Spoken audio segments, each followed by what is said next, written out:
We're back. Hi, Daphne. Hello, how goes it? It goes. It goes? Yes. We're recording and I'm home from Kenya, unfortunately. Sorry. I mean, it's fine. Like, I love you and I love recording the pod with you. I just, really love Kenya. Yeah, well, that's why they call it vacation. And vacations have to end. They do have to end. I just was a really big fan of it out there. I really loved it. It was really beautiful and the people were all really friendly. It was damn, I'm gonna have to come home to a place where people are rude all the fucking time. Actually, Colorado is one of the nicer states. I'm I don't think people here are rude all the time, but whatever. I mean, here's definitely one of the nicer states, but in general, the United States, the people aren't very nice. I would say in terms of friendliness across the United States, we're not a very friendly country.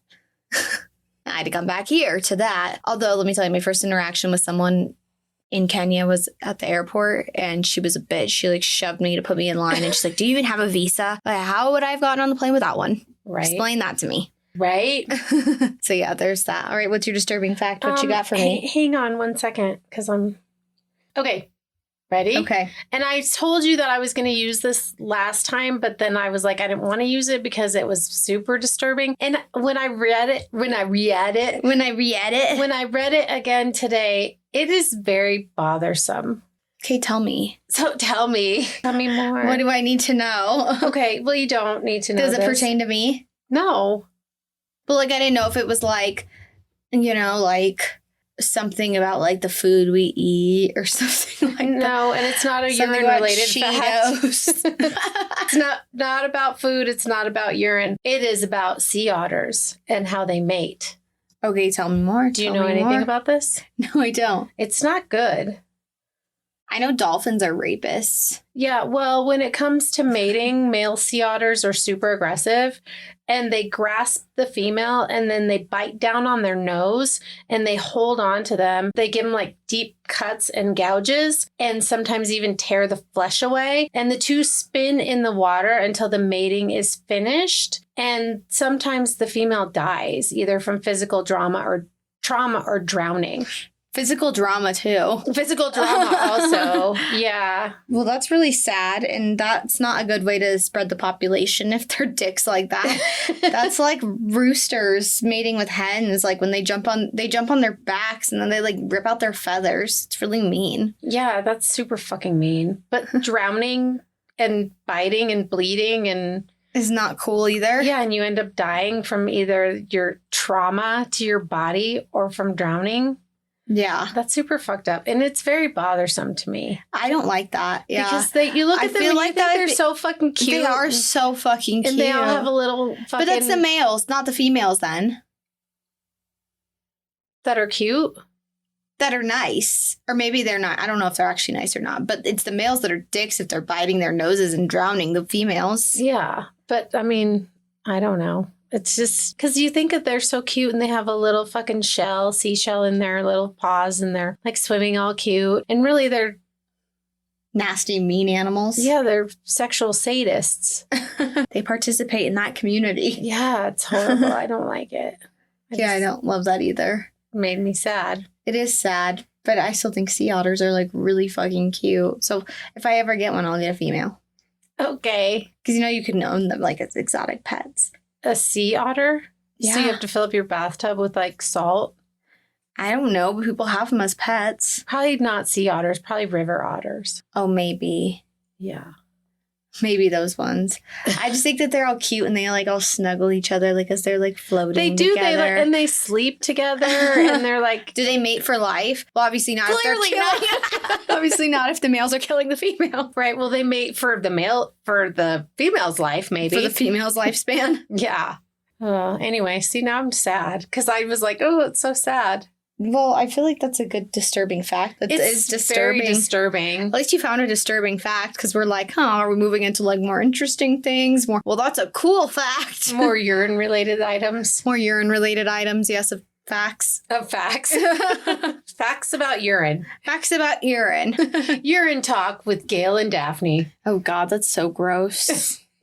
That's so gross. Every time I look at laundry, I think about urine now. Why? Oh, because of washing and brushing my teeth. Ew, gross. Like I use the Listerine Gold, you know what I'm talking about? Or yellow. But yeah, I always think about pee. I always think about pee. I always think about it. Well, all right, let's roll on to this. I always live with a lot of pee. Same. All right, let's roll on to this because this is a lot. This is a long case. Okay. And this is only part 1 because my dear friend Lynsey, one of my very best friends, she sent me a TikTok and was like, you need to cover this. And I said, if you want it, you better send it in the formal way. So guess what? We got an Instagram DM and said, you're going to do this. That was basically... Make it happen. That's basically what it said. So yeah, here's the case of Marion Parker. Okay. Never heard of it. Good. And I didn't watch the TikTok. I saw Lynsey's message, but I just didn't. Well, I don't think she sent anything with the message on Instagram because No. she sent me the TikTok like on our TikTok accounts. Gotcha. Because we always send each other stupid TikToks back and forth or interesting TikToks. Like I also learned that I probably need to send it, or maybe I did send it to you. You probably didn't watch it because like you never watch anything I send you, but it's fine. Sometimes I do, or sometimes I catch up. I'll watch like 10 at a time. Suspected serial killer, possibly in Grand Junction. This guy was out hiking around this lake and found like, I don't know, like 10 or 12 pairs of different women's shoes, like pairs of them though. Ooh. And they're like older and think that could have been, you know, dumping ground of some sort. But the FBI is like getting involved now and they're like, this could be a serial killer. That's crazy. But the guy like recorded it on TikTok of himself like finding all the things. Or somebody could have just dumped all their laundry there and shoes. They're all like different sizes. And Oh, never mind. they're definitely not belonging to the same single person. Ooh. That Yeah, is I'll frightening. send it to you. Okay. I'll send And it to I you. do look at your stuff. Like I said, I save it all She's up. getting all defensive. She's like, I do look. I just save it up and I'll watch like 10 of them at a time. Okay, there you go. Yeah. Yeah. Yeah, but I love TikTok. I Oh, know you don't get do. me started. Okay, anyway, so this is a case request. Okay. Okay, so Marion Frances Parker was born on October 11th, 1915 in Los Angeles. So this is an oldie. This is an oldie, but a goodie. It's pretty crazy. To her mom, Geraldine, and her father, Perry Marion Parker. And her parents were married in 1906. The family lived at 1631 South Wilton Place in Los Angeles, and Perry was a successful banker as a chief clerk at the First National Trust and Savings Bank. And Geraldine, she was a homemaker. Nice. I like the banker part. I do too. Successful banker. Yes. Goals. Yeah, he was like just a clerk there, but like he was like, I think he was the chief clerk. So she had a twin sister, Marjorie Helen, and the girls were separated by just minutes, and Marion was younger. Oh, that's so cute. I know. Were they identical? I think so. Their pictures, well, maybe not, because like in stature also, like Marjorie was always like a little bit bigger than her. Okay. So maybe not, but maybe. They do look very fucking similar in their pictures. I don't know though. Okay. Perry, and then their older brother Perry, who was 8 years older than them, Perry William. Okay. So he obviously had the first name as his dad, same first name. So I've seen some things of him being referred to as William and some as Perry. Mm-hmm. But when I talk about him, I'll specify Perry the brother or Perry the son. Okay. But Perry is the dad as well. So the twins, they Perry were very... Senior, Perry Junior. Yeah. Okay. But they didn't call them that, senior or junior. Gotcha. So the twins, they were very close. They were always together, basically like always together. They had a very special twin bond. They were very close with their older brother. Marjorie was like more of the girly girl and Marion was more of a tomboy. So they would like go like Marjorie would like be playing with dolls on the weekends, right? I mean, I guess sometimes Marion would like play with dolls with her sister, but more times like on the weekends, you know, Marjorie would be with her friends playing dolls and Marion would be playing with trains, building like train tracks in the house, playing with trains or playing football with the boys. That's cool. But she was also a very sensitive and emotionally delicate child. Aw. Yeah. It was also said she didn't enjoy sleepovers or being away from home at night. Like she'd go play all day long, but come dusk, she would want to be inside with her family. Aw. That's cute though. Yeah, she like really loved her family. Yeah. She was also very shy, but she like presented herself as a very confident and engaging child. Okay. But shy at the same time. Gotcha. So Marion's favorite movie comedians were Harold Lloyd and Buster Keaton. Okay. And she also loved the actress Clara Bow. Okay. Marjorie, she was a mama's girl. And Marion, she'd spent a lot of time with her dad at work at the bank. Okay. Okay. Just like take your child to work day all the time. Right. I'm like, okay. But maybe because more of that like tomboy aspect, like element that, you know, like mom is like cooking and XYZ and Marion's Dad's playing like with money. Yeah, Marion's like, I want to go be over there, not over here. Right.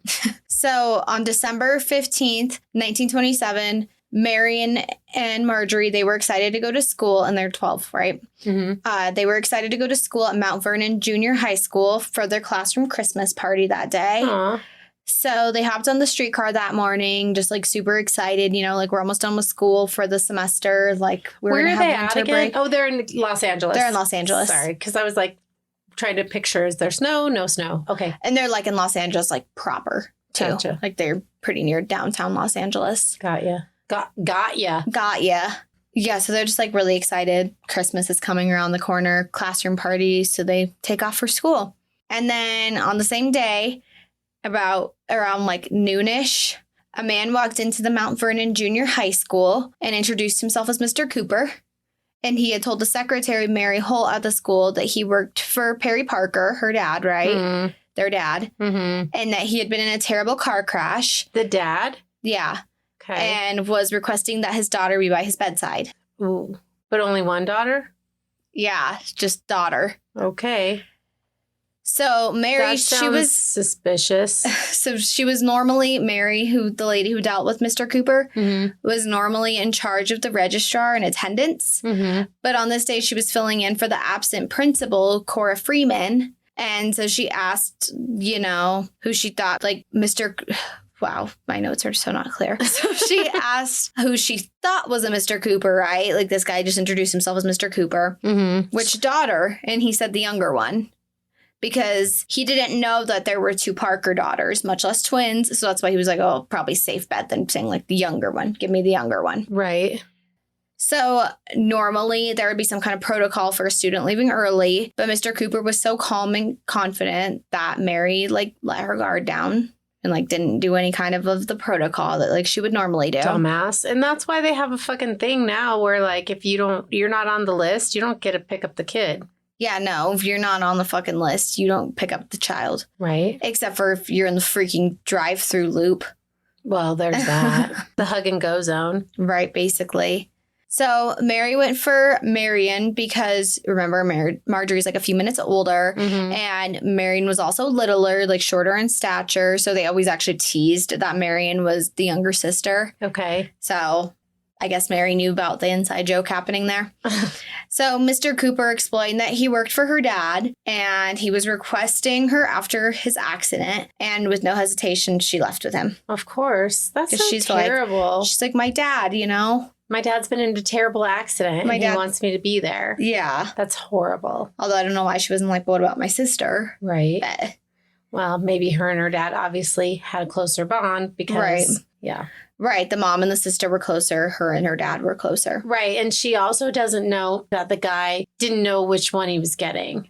Yeah. And so coincidentally, he gets the one that's closer to the dad. So probably in her mind, it probably made sense. Like me and my dad are super tight. So that's why he doesn't want Marjorie. He just wants me. Right. Exactly. Damn it. So Marjorie, she waited outside of school for her sister, like when school was out. Mm-hmm. It was their ritual to meet up after class ended and take the streetcar home together. So Marjorie, she just assumed that maybe Marion was inside helping in a classroom. And like once they exited the building, they couldn't go back in. Mm-hmm. And I guess this was like a frequent thing Marion would do. She'd like just leave her sister outside and be like inside for a long time, like helping and volunteering, like inside classrooms, like cleaning up, doing XYZ with teachers. And there was even some point where like they almost had missed the streetcar. Because they were like sprinting together to the streetcar because they're like, you almost made us miss it. Well, then how come Marjorie doesn't hang out inside? I if don't this is know. a frequent occurrence. I don't know, but she just assumed that that's like what was going on. Okay. And because, you know, a frequent thing. Occurrence, yeah. But she never came out. And so she was like, oh, crap, I'm about to miss the streetcar. So she left and went home alone. Ugh. And when Marjorie came home without her sister, Her parents assumed the same thing, that it wasn't a big deal. Marion was just, didn't arrive home, probably just being a good civilian. She usually does that. A good civilian? Yeah. A good citizen? A good citizen, a good Samaritan. Yes. There we go. And that her, missing the streetcar was totally innocent.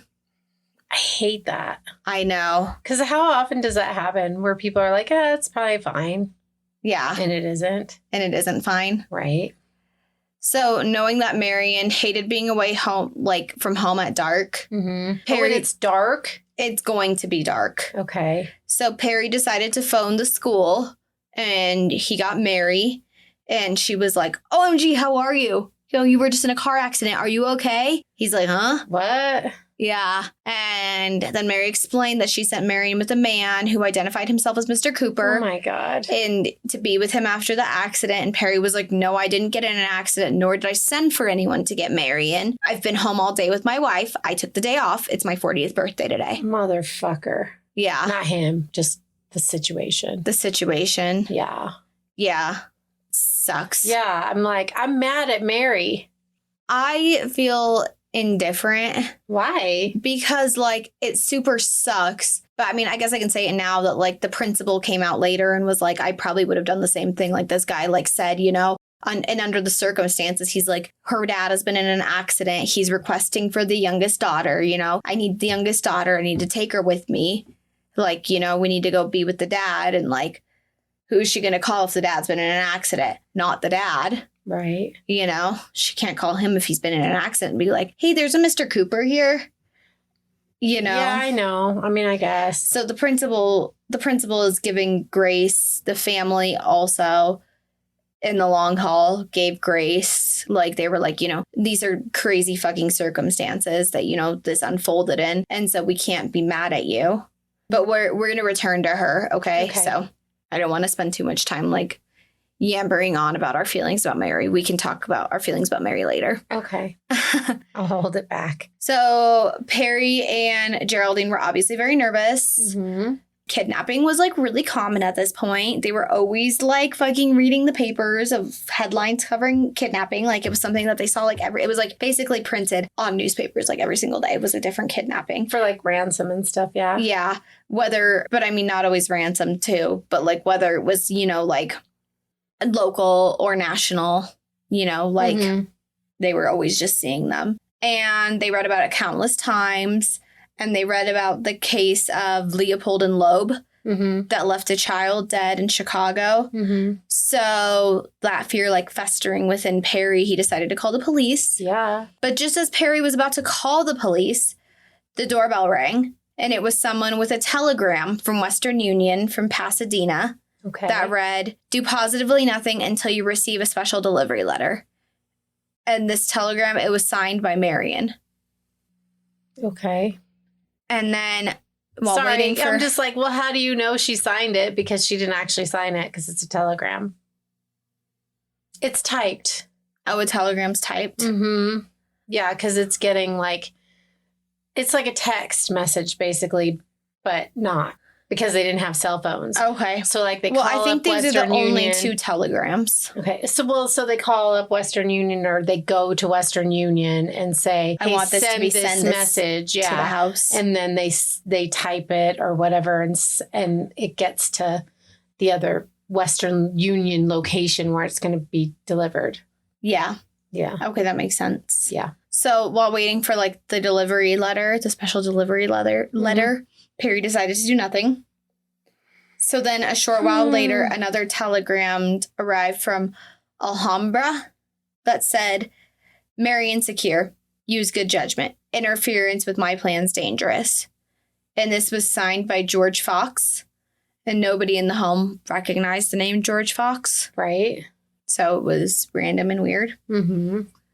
So Marjorie told her parents that she remembered a man in a gray coupe riding alongside their streetcar, gesturing to them, trying to flag them down to get into his car and to leave, the streetcar behind and go with him. Creeper. But obviously they ignored this man. And Marjorie says, I just didn't think of anything of it, didn't think about it being anything until, the telegram started arriving. Mm-hmm. But I wonder if it was the same guy, because if it was somebody trying to flag them off of the streetcar, then Marion might have been suspicious about him coming to get her for her dad's accident. But she also could have been like, oh, well, maybe that was why he was flagging us down.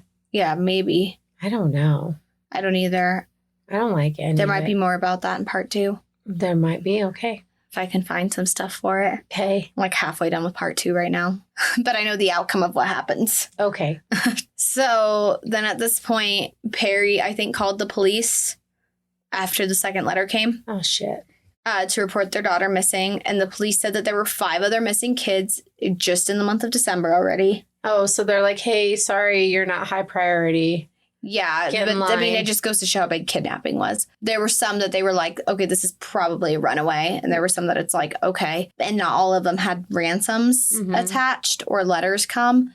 So they actually did consider this one kind of high priority. Okay. Because there was communication happening. Okay, well, that's good. So the police were actually there with the Parker family taking their statements when their doorbell rang. Okay. And a special delivery arrived in the morning the following day after the disappearance. So a second special delivery? The third, because it was the third. telegram. Sorry. Well, the first, never mind. Because The first was like a warning. The second was like a warning. And then this is the actual letter. Okay. But this is an actual letter. Okay. The following day, so the letter was mailed at 6 p.m. The night before when Marion had disappeared. And so this was the following morning and police are there. And this letter said, quote, PM Parker, use good judgment. You are the loser. Do this. Secure 75 $20 gold certificates, U.S. currency, $1,500 at once. Keep them on your person. Go about your daily business as usual. Leave out police and detectives. Make no public notice. Keep this affair private. Make no search. Fulfilling these terms with transfer currency will secure the return of the girl. Failure to comply with these requests means that no one will ever see the girl again except the angels in heaven. Oh. The affair must end one way or the other within 3 days, 72 hours. You will receive further notice, but the terms remain the same. And this one was signed by Fate. Okay. But alongside of it came this letter. Quote, Dear Daddy and Mother, I wish I could come home. I think I'll die if I have to be like this much longer. Won't someone tell me why this had to happen to me? Daddy, please do what this man tells you, or I think he'll kill me if you don't. Aww. And this was signed by Marion Parker. That's so sad. Yeah, it is so sad. Like, Or so fucking Either sad. it's her, he's manipulating the situation by writing that. Because is she already dead at this point? But you can't tell me. And I don't even know if she dies. And you have this look on your face like something.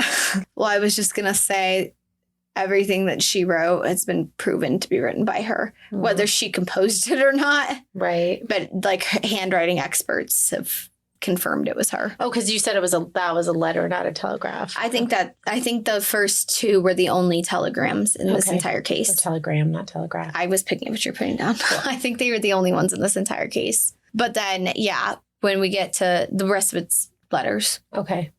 So sad. it's horrible. It's so fucking sad. Yeah. So whether she wrote, like, had the ideas to write it down or not, or if she just, wrote what he told her to do, I don't know.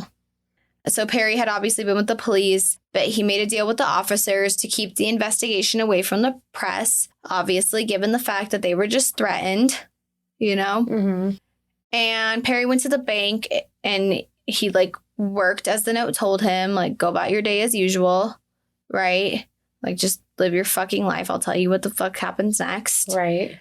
But he pulled out the $75 $20 gold certificates. Okay. That amounted to $1,500. So is it his money that he's pulling, or is he like stealing from the bank? No, I think it's his money. Okay. And he recorded the serial numbers. So obviously he's smart as fuck. Yeah, I was going to say his smart. banker brain came into play. Right. And the bills were K68016901 to K6801976. I missed a 6 in there. I'm like, are you going to tell us all 75 numbers? No, consecutively. Okay. Consecutively. I'm like, I'll be back. I'll be back later. So they could be identified, though, when, when the money gets spent. Yeah, when the exchange happens, the hostage exchange, if you will. Yeah, when the money gets spent, then, they could track the kidnapper. Right.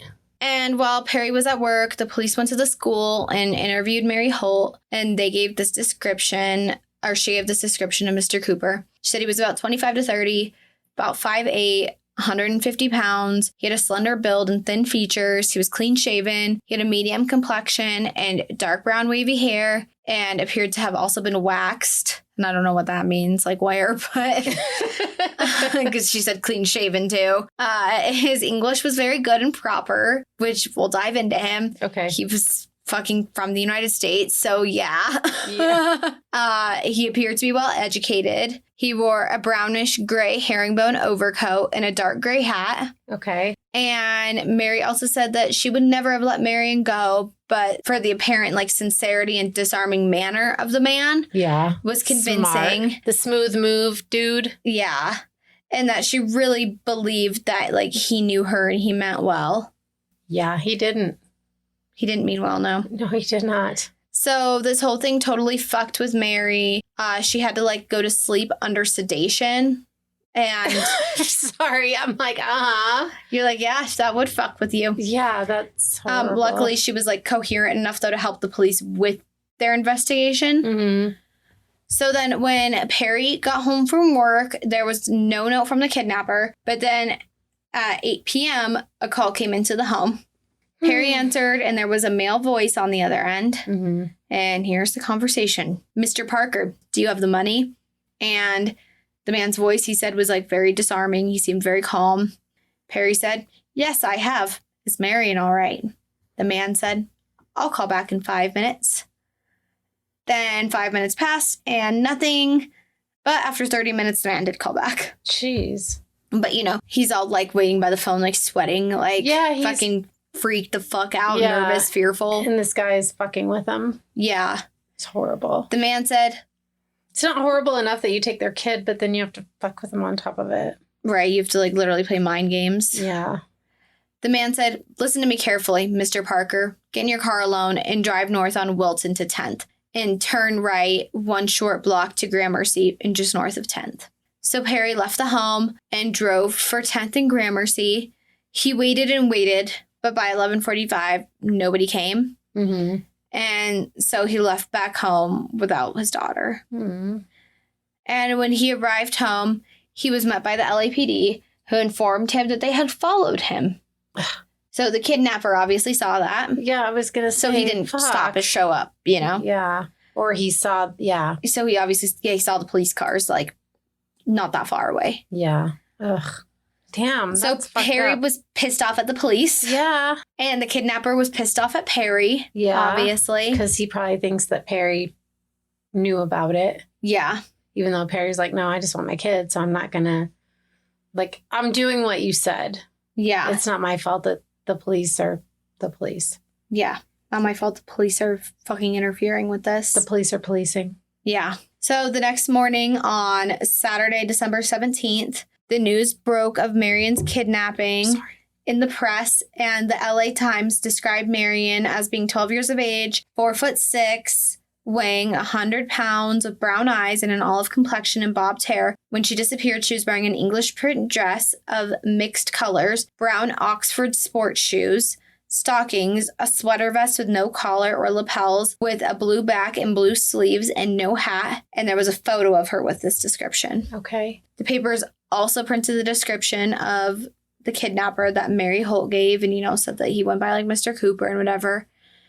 And adding that there was also a dark colored coupe or a convertible roadster with a spare tire in the rear. This is what the papers are reporting. Mm-hmm. The papers also had confidential quotes from the chief of detectives, Herman Klein. Okay. Which indicated that Marion's safety was a major concern for the LAPD. Yeah, you think? And that it was only a matter of time before the kidnapper would be apprehended and Marion would be returned home. Let's hope. So I'm on the edge of my seat, really. And we have 2 parts. At least. No. Yeah, I won't make it a 3-parter. You're welcome. Thanks. Herman Klein, he was nicknamed Hard-Boiled Herman. And he was a classic, 1920s LAPD detective. He was, no nonsense, just fucking tough guy. Just the facts, ma'am. Just the facts. Mm-hmm. He would typically come out on top with like a really high success rate for all the cases he worked on. Well, that's good. That's positive. Yeah. So with him and another detective whose name was George Contreras on the case, the Parkers felt like really safe about, you know, being able to like reunite the family and their daughter's kidnapping being solved. And They're like keeping the hope. Yeah. Keeping the faith. They're like, we have these two fucking powerhouses of detectives on the case. Like they've got this. We're good. Right. So, but despite the plans like being spoiled by the police, the Parker family was like, you know, they really do have this. Like these guys have like the highest success rate. Like our daughter will come home. And the police were like, your daughter will come home. The detectives were like, your daughter will come home. Mm-hmm. This douchebag will face his shit. Like it's going to be okay. Gotcha. So the police were trying to zero in on someone being close to the family as the suspect. Yeah, because they know that the guy is a banker and that he can get a hold of that kind of money and he has their phone number. Although maybe phone numbers were easier to get back then. I don't know. Probably were easier to get a hold of would be my guess. Right. Because don't you call like an operator and then you say like, connect me to the Parker family on this street, you know, or connect me to the Parker family. Connect me to Perry Parker. Yeah. Works for this company. Yeah. Something like that. Probably. You're probably right. But the Parkers didn't want to believe that, you know, someone in their inner circle could be the main suspect. Of course not. They were like, no, none of our friends, no one we know is capable of doing this. Mm-hmm. But they did agree with the police that their daughter probably would not have left with someone that she didn't know. Mm. So they're like, the possibility is definitely there of her, you know, knowing who kidnapped her. Except for that the guy was super confident and like, hey, your dad's been in an accident. Come with me. Yeah. You know? Yeah. So I feel like that could go either way. Right. There's but I also guess that. We're going to find out maybe, hopefully. Part 2. Okay. Well, I just want to know if I'm going to get resolution for all of these questions. You will. No, you will. There's like 100% cleared resolution on this whole case. Awesome. This case is very... So when I initially went to go work on this case, I thought it was going to be more cut and dry than it was, but I have been reading a book to go along with it, which is not cut and dry, but I also read the book because I was like, I know that there's ransom notes and I want to have like the exact quotes and like of the phone calls and everything that happens. I want to have, you know, the exact information that was said from one person to the next in this case. Yeah, you want to relay as relatable as you can. There is 100% closure and not satisfaction in this case, but like questions answered. Okay, cool. All of our questions do get very fucking cleanly answered. Okay.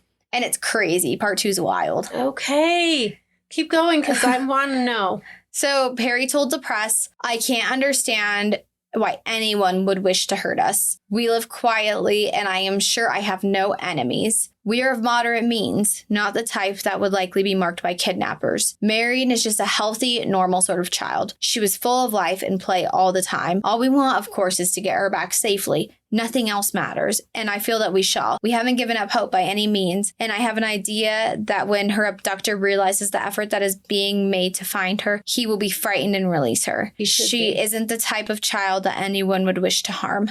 Aww. And Geraldine, she told the press, Marion will be terribly frightened, but she'll try not to show it. In spite of her youth, I feel that if she has any chance in the world to get a word to us, she will do it. For she is resourceful and thinks pretty sensibly. I think she had a little money with her, and I'm sure we will have word from her soon. Aww. Yeah. Keeping up the hope. Yeah, I mean, that's all you can do, right? Yeah, for sure. In a situation like this, like you can't. You cannot let your mind go to the worst place. Otherwise, you will spiral in a bad state when you're, you know, trying to keep hope alive to, you know, there's people working out there for us, you know, 24/7 around the clock trying to get our daughter back. Right. Like this super sucks. This was going to be okay. This was terribly fucking high priority. Like they had 2 of the biggest powerhouses. When Detective Klein started in on the case, I'm just telling you what I read. I didn't actually write this in my notes. But like Detective Klein, he was not initially assigned to the case. He came in and took it over. And like all the other detectives that were on it, besides Contreras, like he and Contreras worked together, I guess, a lot. All the other detectives stepped down and they're like, he's got this. Like, we're cool with this. Right. We'll move on to the other missing kids. Yeah, but they're like, he's the man you want on this case. Right. So that was good. I hope. So Detective Klein, he told the Parkers that Marion would be returned, and they are putting all of their efforts into finding her. Like, he has his forces working around the fucking clock looking for her, looking for this scoop, looking for any signs that match this man, you know? And Perry said he doesn't even care about the money. They just want their daughter. No shit. So the Parkers then received another letter on Saturday at some point. Quote, PM Parker, when I asked you over the phone to give me your word of honor as a Christian and honest businessman and not to try a trap or tip the police, you didn't answer. Why? Because those two close cars carefully followed your car north on Wilton to 10th and stopped off shortly before Wilton and proceeded to circle the block on Gramercy, San Marino, Wilton, and 10th. I knew and you know. What for? Mr. Parker, I am ashamed of you. You'll never know how you disappointed your daughter. She was eager to note that it would be only a short while before she would be free from my terrible torture. Ugh. And then you mess with the whole damn affair. How can the newspapers get all these family and private pictures unless you give them to them? All this continues after you received my strict warnings. Today is the last day. I mean Saturday, December 17th, 1927. I have to cut the time 2 days. I have to cut the time to 2 days, and only one more time will I phone you. If by 8 p.m. today you have not received my call, then hold a quiet funeral service at your cemetery without the body on Sunday the 18th. When I call, I'll tell you where to go and how to go. So if you go, don't have your friends following. Pray to God for forgiveness for your mistake last night. If you don't come in this good, clean, and honest way, be square with me. That's all. This one was signed by Fate Fox. I would be fucking stressing. Stressed as fuck, right? Yeah. I could not handle this level of fucking stress. No, you couldn't. Me as a human, I could not handle this level of stress. No. I wouldn't. I would fold so hard under this pressure. Yeah. I'd be like, can you please just drop her off at the house and come take all the money? I'll give you my car. Fucking go, run for the border. I don't give a fuck, Right. Like, just bring me my kid back. Just sucks that the cops did that. And obviously he was watching him from his house. Yeah. The kidnapper. Mm-hmm. Yeah. Yeah. To see that the cops followed him from his house to where he was going. And yeah, that's fucked up. So another letter came alongside this one. It's fucked up of the police. It's fucked up that the kid got kidnapped in the whole first place. But then the way it's unfolding and terrible. Yeah. This story was really famous way back.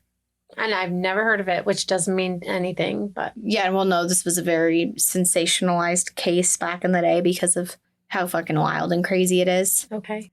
The next note that came said, quote, Dear Daddy and Mother, Daddy, please don't bring anyone with you today. I'm sorry for what happened last night. We drove right by the house, and I cried all the time last night. If you don't come to meet us in the morning, you'll never see me again. Love to all, Marion Parker.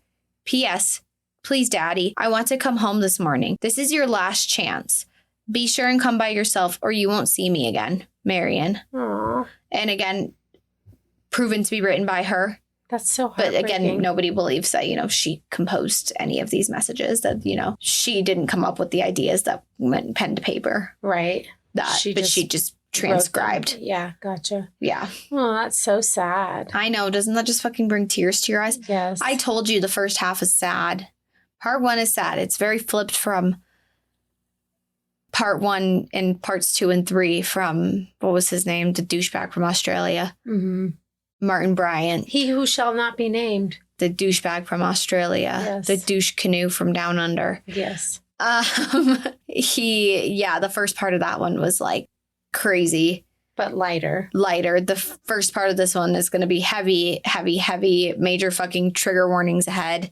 Great. But part 2 is going to be lighter because we're getting through the shit right now. Okay. We're weaving through the shit. I'm giving you the story. I'm doing it Gail style. I'm giving you the story before and then the information after. I like it. I'm doing it Gail's way. Whatever. I'm trying something different right now. Yeah, Daphne's way is always great as well. Thank you, but I'm trying something different. I'm trying to keep you on your toes like you did to me. I'm like, fuck, dude, can you just tell me what happens already? and I'm like, dee-dee-dee-dee-dee. I'm going to talk about the victim. Dee-dee-dee-dee-dee. I'm going to talk about the serial killer. Dee-dee-dee-dee-dee. Now we'll talk about what happens. Right. I'm going to read you every note and every 75 I'm like, no, I'm walking serial you numbers. I'm walking you through everything right now, and then I'm going to give you the shit later. Oof, okay. I'm going to give you the facts later of the case. Okay. Well, I mean, these are the facts, but these are this is the play-by-play. Got you. And then we're getting into the between the lines later. Okay. So Perry talked to Detective Klein, and he insisted this time that he go on his own. obviously. Obviously. And Detective Klein was obviously hesitant. He's like, dude, this guy's dangerous, obviously. Right, but also he's going to fucking follow me from my house. He agreed to let Perry go behind. That's good. Or go alone. Yeah, that's good because... To leave everybody else behind. Yeah, because he's gonna... Because if he's watching him from the house, then shit's fucked. Yeah. If you follow him. Yeah, then he know. Then, like, he'll know that, you know, he's not alone. He's not by himself. Right. So 2 more letters came then. Quote, PM Parker, please recover your senses. I want your money rather than to kill your child. But so far, you have given me no other alternative. Of course you want your child, but you'll never get her by notifying the police and causing all this publicity. I feel, however, that you started the search before you received my warning, so I am not blaming you for the bad beginning. Be sensible and use good judgment. You can't deal with a mastermind like a common crook or kidnapper. And this one was signed by Fox Fate. Fucking, yeah. Fucking douchebag. Yeah, I was like... He's thinking way too highly of himself. Yeah, exactly. I'm like, okay, Mr. Modest, Mr. Fox Fate, Cooper. Yeah, I'm so fucking awesome. Hooper duper. Super duper. I'm so awesome. I'm super duper, Mr. Cooper, Mr. Fox Fate, George Fox. And I'm great. I'm great. Fucker. The other note said, he's not great. Quote, PM Parker, Fox is my name. Very sly, you know. Set no traps. I'll watch for them. Get this straight. Remember that life hangs by a thread. I have a Gillette ready, and I am able to handle the situation. Ooh. And that's a straight razor. Yeah, this one was signed by Fate. Yeah, but Gillette is a razor. Gillette is a razor. But it's a razor brand, but it's a razor. But you would assume that it'd be a straight razor. He's not going to try to, with a triple blade. He's with a shaving, like how women shave their legs. He's like, I'm going to get you with this. Right. Fuck. Sorry, I need to retie my hair. It's falling like crazy. That's okay. Yeah. I actually didn't. Yesterday, I was like, I want to do my hair. No, I didn't. Fuck. It's fine. I got a shower today anyway, and I came home, and my mom and I were in the same shirt. I'm like, cool. Well, that happens. Shout out to Colorful Logger. I didn't even know you were wearing it. I didn't pay attention to what you were wearing. Clearly. Clearly. Yeah. Okay, sorry. And how come yours is so much smaller than mine? I have a medium and a large. I have 2 from her. Oh, okay. So I'm like, this shirt is like huge. I could wear it like a fucking dress. Well, maybe you have my sleep one then that you're wearing. Because then there's 3 of them in this house. I don't know. So Saturday, early evening, the call came in. And sorry, I'm wearing your nightgown. I'm wearing my nightgown. Yep. Okay. Saturday, the call came in. Early evening. Back to the story. Yeah, the man said, quote, if you fail, Marion will die. Then he hung up the phone. Oof. Just like went dead. Yeah. I don't like it. Yeah, I don't like that this guy's like, he said he's a fox, very soft. He's don't set any traps. Yeah, he's playing fucking games with them. Yeah, and he's is like, them. And is like, I'm so fucking cool. Spoiler, he doesn't get away with it. You're welcome. Good, thank God. Like I said, we get all the answers and resolution that we need here. Good. So he doesn't get away with it. Spoiler alert. Good. Sorry, I have to say it because this guy's such a douche. Right. Just FYI. But he's not that good. Yeah, he's not that sly. Okay. So the kidnapper then called around 7:15, instructing Perry to leave immediately, drive north on Wilson Place to 5th Street, turn right at the intersection, drive up another 3 blocks east, and park at the corner of Manhattan Place. He said he would recognize Perry's car and just wait there. Okay. So Perry wrote down the instructions. He left with the money. He left very confident, knowing he would not be followed this time. Right. The police were like, we're on alert. You know, like, we know where you're going. You just told us where you're going. We're on alert, but we're not going to follow you. We're not even going to leave this. You know, we'll have some of us here at the house, some of us at the police station, but we're not going to, we're not going to interfere this time. Right. We're going to let you do your thing. If we leave, we're going back to the police station. And hope for the best. Yeah. We're going to just let it happen. He felt very confident, going into the situation now. So it was just after 8 p.m. when Perry saw car headlights approaching. The car pulled up next to him. So he's driver's seat, This guy's also driver's seat, but is like reaching out the passenger window. Okay. He leaned out the window with a bandana covering the lower half of his face. And he raised a sawed-off shotgun and pointed it directly at Perry. Oh, fuck. He said, "You see this gun?" Perry said, "I see it." Right? It's right in my fucking face. Yeah. The driver said, "Did you bring the money?" Perry removed it from his pocket and he showed the man. And the kidnapper demanded, like, you give it up. You give it up now. And he said, not until I see my daughter.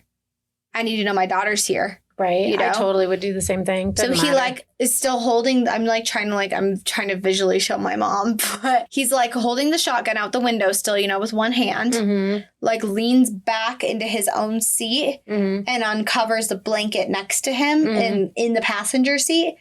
And he can see Marion's face in the dark of the night. So he said, where's my daughter? Okay. He shows him. And the driver, he, you know, revealed her eyes are open. They're just dazed ahead. He was like, she's drugged. And with no hesitation, he gave the money to the kidnapper. The kidnapper reached over Marion with the gun, still pointed at Perry to, you know, take the money. And then he counted it. He's like, it's all here. He said, wait here just a minute. Then he zoomed forward. And he pushed Marion out of the car, sped off. Perry then drove his car forward, parked, jumped out, saw his daughter's face, like, out of the blanket. He picked her up and was like, oh, God, she's, like, really light. And he's saying, Marion, Marion, Marion, but no response. Perry unwrapped the blanket to reveal just Marion's head, neck, and torso. Oh, fuck. And, like, just about to her belly button. Oh, my God. Her legs were cut off. Oh, my God. And her arms were cut off at her elbows. Oh, my God. Yeah. Fucking horrible. Yeah, this is terrible. The shit that this guy did. He's a fuckface. Oh, my God. So Perry began screaming and crying, which obviously, like, alerted the people nearby. So they came, like, some of them comforted them. Some of them, like, went back to business and went back to home and, like, called the police. And were like, yo, this is happening, blah, blah, blah, blah. So Detective Contreras, the other guy, remember the second half of the powerhouse duo? He was one of the first police to arrive. And he asked Perry where she was. Perry pointed and said, God bless her little heart. God, that's fucking so sad. Two men were, like, there to, you know, like, comfort him. And then, like, after he, like, you know, gave up her location, I guess, to Detective Contreras, he, like, the two men that were there with him, he just, like, fell over into them, just hysterical, sobbing. Well, God, of course you would. Like, and yeah, you would be a fucking mess. Yeah, that's horrible. Yeah, that's especially terrible. You're the one finding your little girl in that state, right? Like we said, like, not that it would be easier if it was Marjorie by any fucking stretch of the imagination, but Marion was his girl. Right. Marjorie and to was be her mom's girl. Tortured and, like, Played games with like that. Hopefully, I mean, it sounds bad, but hopefully she was dead before he did that stuff to her. Hopefully he wasn't, like, torturing her along the way and then killed her. Right. Because, oh my God, fucking just her torso and her arms just to the elbow. Yeah. Horrible. Oh, that's horrible. And just below her belly button. Yeah. So, like, he cut off, like, her waist. Yeah, her hips and. Yeah. Oh, God. Her pelvis. So God, Detective Contreras, he approached her body, and under the streetlights, he could see that she was dismembered, obviously, not hard to miss, and that her eyes were sewn open. Oh. And that the kidnapper had put makeup on her to make her look more lively. And even Detective Contreras, he, like, started crying. Like, he lost it. He was crying. Yeah, that's cry-worthy. And, you know, these are very hardened police. Yeah, but that's like...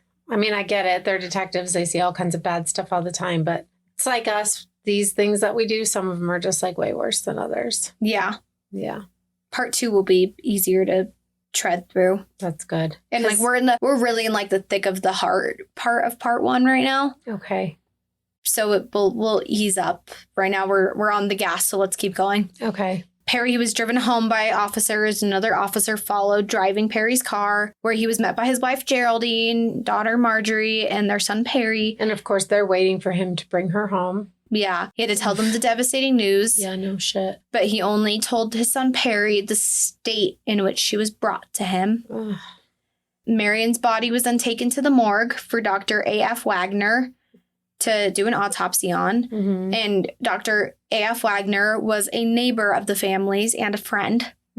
So, like, extra just fucking added layer on top of it. Hits close to home for him. Yeah, he said it was one of the most difficult autopsies he's ever performed because of, like, his proximity and closeness relationship to the family. Yeah. He started the autopsy just after 9 p.m. on Saturday evening. And he concluded that she had been dead for roughly 3 hours before the meeting. Oh, my God. So he literally, like, let her write, like, the last letter and then killed her. Oh, my Probably, God. like, you know, he called at like 7-ish Mm-hmm. and said to be there. He got there at about 8. They met there at about 8. Her body's at the morgue by 9. So she was dead about 5 p.m. then. So he noted that the remains brought to him were her head, the trunk down to an inch below the navel, and the upper arms intact, but the forearms removed at the elbow. He discovered a 2.5-inch cut made by a knife on her left shoulder. There were no other marks on her body besides, where he was like, cuts or anything like that. Mm-hmm. And no discoloration of her face from bruising or asphyxiation. There were no contusions on her neck. Her eyelids were stitched open, as I'd mentioned before. Her organs were all intact and in healthy shape with no signs of contusions. A towel and a piece of a man's shirt were stuffed into her abdominal cavity.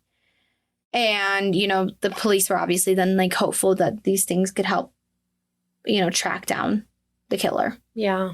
God, it sounds like she was alive when he did all that to her. Because if she wasn't strangled and she wasn't suffocated and she wasn't like stabbed in the heart or like throat cut. Yeah. So Thanks, Daff. As the news made it back to the police station, Detective Klein also became absolutely hysterical. Yeah.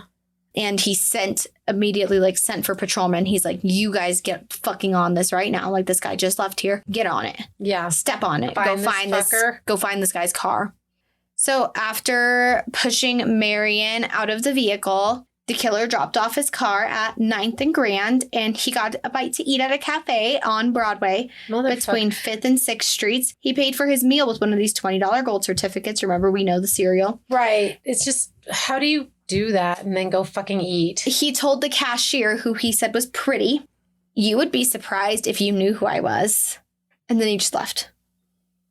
Fuck. The police found the killer's Chrysler coupe, and the parking lot attendant said, so this was a Chrysler coupe, a gray Chrysler coupe. Mm-hmm. They were The right. man. It was the right, yeah. Yeah. And they said the parking lot attendant said the man driving the car was young with dark hair, and he said he would return for the car on Sunday morning. So the police waited to catch him till they were on a stakeout, waiting for him. But of course. So on Sunday morning, the press had a hold of the story and they printed the following. This is a very fucking long quote. My apologies. Staggering to the imagination, abhorrent. I can't say. Aberrant? Aberrant? Is that how you say it? Guessing. I can't see the word. But... ABHORRENT. Yeah. Aberrant? Mm-hmm. Aberrant. To every human instinct, she had been subjected by her kidnapper to unknown and unnameable horrors, slain and dismembered, as a crowning and frightful touch to the hell-born scheme of a fiend incarnate. The pitiful fragments of her hacked-up body wrought into the ghastly guise of a living child delivered to her father. The police are doing everything possible to apprehend this fiendish slayer, but this is not a job for the police alone. Every citizen of Los Angeles, every resident of the Southwest must assist. If every pair of eyes within the area of the murderer's possible movement is vigilantly alert, his chances to elude the gallows will be scant indeed. And then it said the murderer with a description of him, right? Mm-hmm. Except for that, then they included, this is basically Mary's description, everybody else's description, right? Mm-hmm. But then they added that he wears the brownish gray herringbone overcoat and the dark gray hat. Mm-hmm. The money, he has in his possession $75 $20 United States gold certificates with the serial numbers I'd mentioned before, inclusive. Mm-hmm. Merchandise and businessmen are requested to keep a memorandum of these numbers and paste these numbers to their cash registers. If any of these bills are presented, notify the police bureau, Metropolitan 6100 immediately. And that was published Sunday morning. Right. So before he's going to go get his car. Yeah. Yeah. Cool. On Sunday morning. Cool newspaper. A man on a walk happened to come across 4 packages wrapped in newspaper, just in complete disarray on the road. Mm-hmm. He opened one and found a small human arm. Aww. And he immediately called the police. And obviously, they were identified as being Marion's missing limbs. Mm-hmm. About an hour after that discovery, 2 boys were hiking through the woods and they found a similar package to that on the road, wrapped in newspaper, neatly packaged, and it contained Marion's waist to her knees. Ugh. So once Dr. Wagner had her full body, he was able to perform like a full autopsy. Again, found no contusions or abrasions. He found no evidence of chloroform or anesthetic in her system. He was not able to conclude whether she was killed before she was mutilated or not.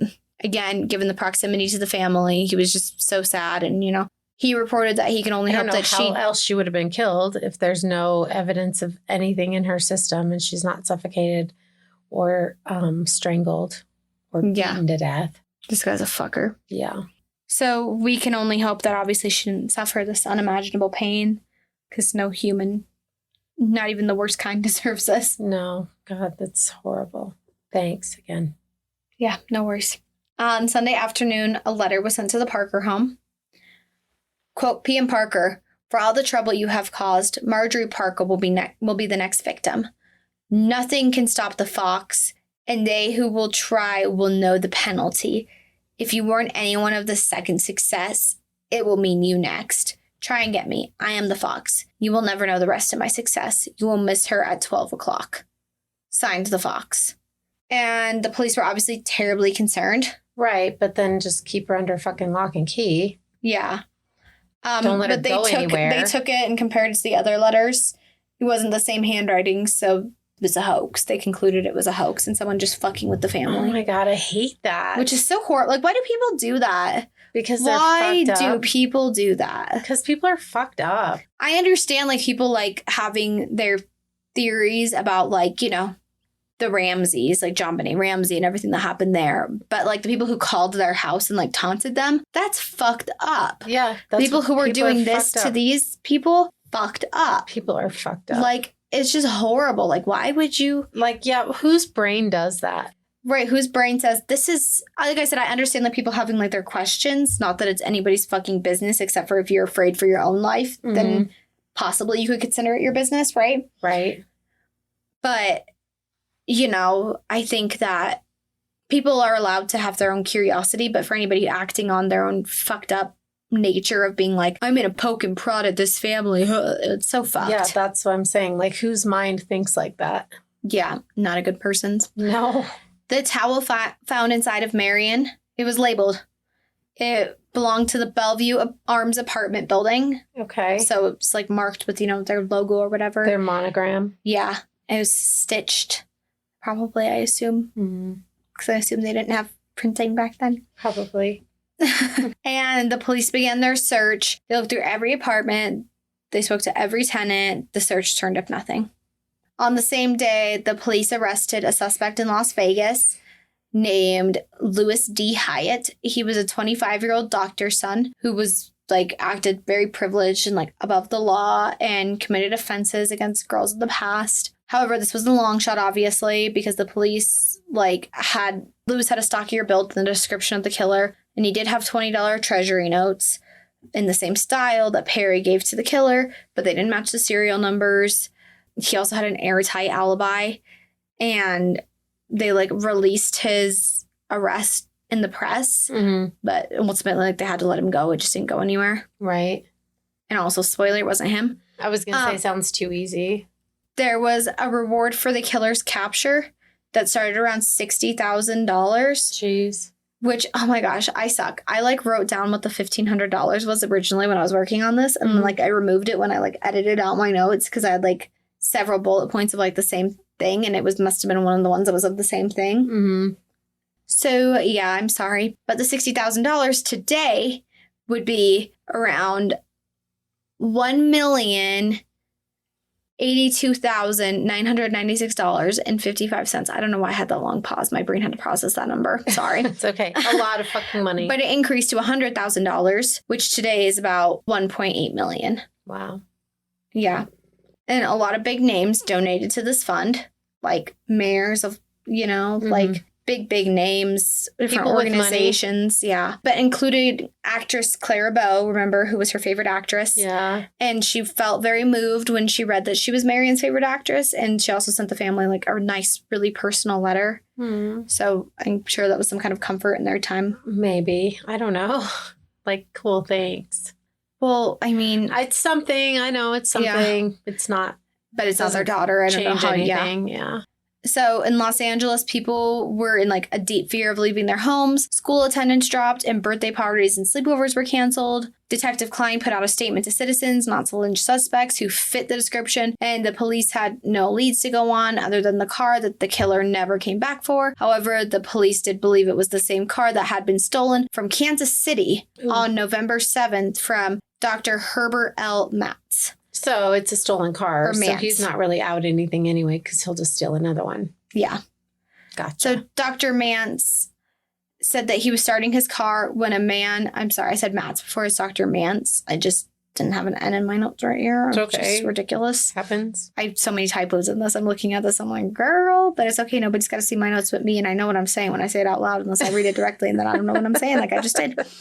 Dr. Mance said he was starting his car when a man came from the darkness and held a pistol to him. He ordered Dr. Mance to drive a few blocks and then to stop the car and get out. He allowed Dr. Mance to keep his medical bag and said, quote, "I hope you don't have to walk far," end quote. And Dr. Mance commented on the calm nature of the interaction and his car getting stolen. So this guy's calm. This guy can like keep his shit together and be calm. Well, obviously, because he duped the school and was like, hey. I'm just saying, like, that's this guy's thing is like, he's calm. Because he's a psychopath. Yeah. The police examined all of the ransom notes, and they stated that the ones written by Marion, again, were all in her handwriting. They just don't know, like, she's the one who came up with the idea for the notes. Right. Or if, she's being told what to write down, or if, like, they're bouncing ideas off of each other about what to say to make the dad take it seriously. The ones written by the kidnapper were all in the same handwriting, but one appeared to be written by a woman.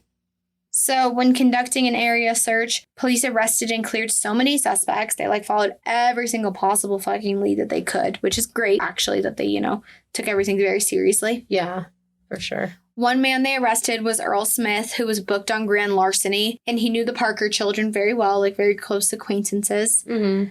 And, the police believed that the kidnapper knew the family to be able to pull this off.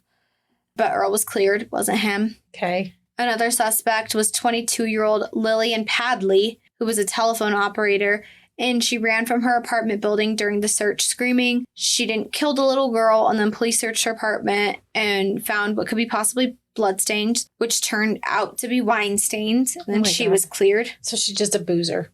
She's crazy, yeah. Yeah. Another potential suspect that matched the killer's description was being sought after, and he leapt from one train near Sagas, I think is how you say it, Sagas, California, and boarded the northbound train at San Fernando station. But as he was jumping from the train, he was being shot at by a deputy sheriff.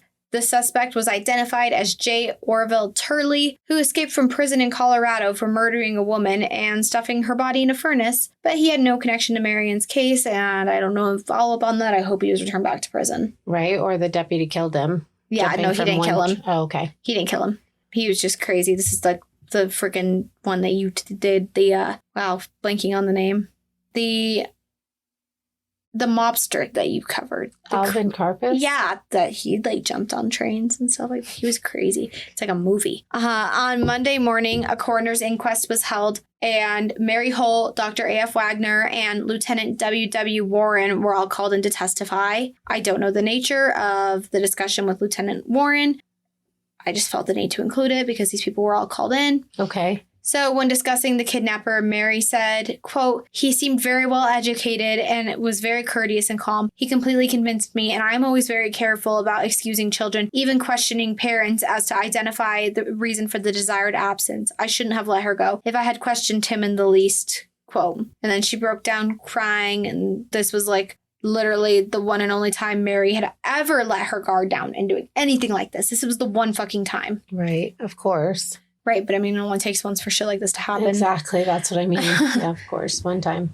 Yeah, but all it takes. But this was literally the one and only time that this ever happened. And they said that she was the most annoying person with she was, what's the word, persnickety? Persnickety? Yeah. Or she grilled them and. Yeah, they said that she was just, top. Yeah. Like a bulldog. That she was just a lot and very good at doing her job. Gotcha. Well. Not that day. Yeah, she let her guard down. Yep. The Parker family, they never blamed Mary. And the principal, Cora Freeman, she said that she would have done the same under the same circumstances, given the nature of this guy's arrival. Mary never forgave herself, and she eventually had to stop working at the school. And this, just haunted her for the rest of her life. This whole incident, ruined her life. Yeah, I can imagine. Yeah, that would be never really be able hard to get over that fucking guilt. No, I wouldn't either. But, yeah. The one time you lay your guard down, but even once. Mm-hmm. But again, nobody blamed her, so that's why I sit in this weird. That's basically the end of our conversation about Mary. Okay. Yeah, she's doing enough. She did enough blame of herself for everyone to go around. Yeah, everybody else is it happens. We understand. Right. When he came in saying, "Dad's been in an accident. He wants the daughter." Right. Exactly. What's she supposed to do? Call the dad? Right. Did you really get in an accident? Well, you don't believe me? Oh, it happened. Yeah. Dr. Wagner, when he was questioned, he said that this was the most difficult task of his professional career. I'm sure. Perry told the press, quote, "This is the saddest time of my life. Gentlemen, I can't say too much. My heart is too full. I know you want some kind of statement, but what can I say? My little girl is gone from me forever. And when I think how," end quote. And on Monday, the family held a small funeral service at the Forest Lawn Cemetery Little Church of Flowers in Glendale, California. Marion, she was cremated and her ashes placed in a gold urn that is still in a glass enclosed crypt at the cemetery. Mm-hmm. Still there to this day. On Tuesday morning, Marion's brother Perry told the press, quote, "Mother knows that Marion is dead, but she doesn't know everything. Father and I know, but of course, we have not told her how, and we will never tell her. Father's asleep at last. He's worn out." Mm-hmm. And I guess, he, didn't sleep, at all until, Tuesday. Yeah. And then finally, just fell over passed out. Yeah. Yeah. Just exhaustion. So there were so many people out hunting for the killer. In total, there were 7,000 peace officers and 12,000 citizen volunteers on this manhunt for him. Nice. Huge. Yeah. That's a huge search. It is huge. The biggest lead in this case was fingerprints left behind in the stolen Chrysler coupe. Good. Howard L. Barlow, a fingerprint expert of the LAPD, was credited with identifying the prints in connection to an existing juvenile court record of an old bank forgery case and the ransom notes. And these fingerprints, they belonged to William Edward Hickman. William Edward Hickman, he was a resident of the Bellevue Arms apartment, but the search of the apartments had turned up nothing, and the police didn't search any apartments where no one was home. Of course not.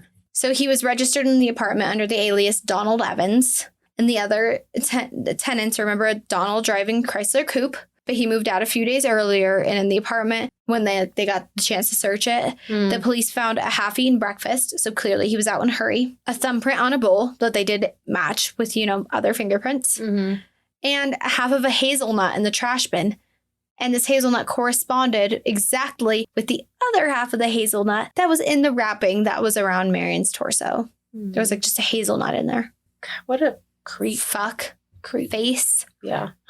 According to neighbors of his, he was in and out of the apartment on Sunday when police were conducting their initial investigation, but he was definitely out by the time the police made it to the apartment complex. Mm-hmm. As detectives searched his apartment, they found Gillette razor blades, and there were bloodstains on copies of newspapers that covered Marion's kidnapping, and a burned memo that appeared to be a rough draft of one of the ransom notes. The apartments were 5 minutes away from downtown. Obviously, a very easy commute on the route he was telling Perry to meet him, and where he left Marion's body scattered. So fucked up. And that's all I got for this part. We're going to dive into who he is in the next part and hopefully his capture and torture. Give you the answers. All right. Well, cool. I would say thanks. But thanks for all your hard work and effort. But yeah. Can you lighten it up next? It will be. Okay. It'll be crazier next time. Okay.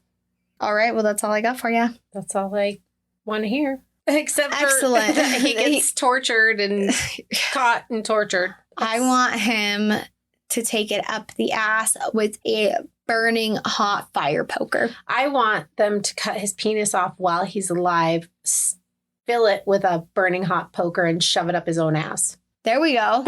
Yeah, stick it on a fire poker. Like a hot dog. Yeah, like a hot dog. And the very tip of it coming out the tip of his penis, the little hole, the urethra, if you will. The urethra. And yeah, do him like that. Yep. douchebag motherfucker. Yep. All right. Well, if you enjoyed this, I'm sorry. Just kidding. If you enjoyed this, you're fucked up. If you enjoyed this, you actually need to seek some help. Okay, you can give us a follow on the gram at That's Disturbing Podcast. I will have this wrapped up very soon and be recorded with it because I am actually almost done. I'm just not completely through the book yet. Gotcha. But I know the gist of what happens, but it's me. So I'm like, oh, I gotta find everything, which sorry if I included too many details and you don't give a fuck of that. Mary wasn't able to live with herself, or that they also interviewed a lieutenant that literally I don't know any of the details about, or And the at least you only powerhouse gave duo us- of detectives. But those are the facts. And here I am presenting them. Well, and at least you only gave us 2 serial numbers, not all 75. Yeah, there was also that. Yeah. And I only read them to you once. Yes. Because I have them in my notes a few times. And I was like, and just the same things. But yeah, okay, that's all I got. You can send us a case request if you like sending case requests. If you want to have anything specific you want us to hear, like Lynsey sent this one in. And you can do that on our Instagram at That's Disturbing Podcast. Or you can send us a Gmail, that's disturbingpodcast@gmail.com. That's really all I got. Okay, bye-bye.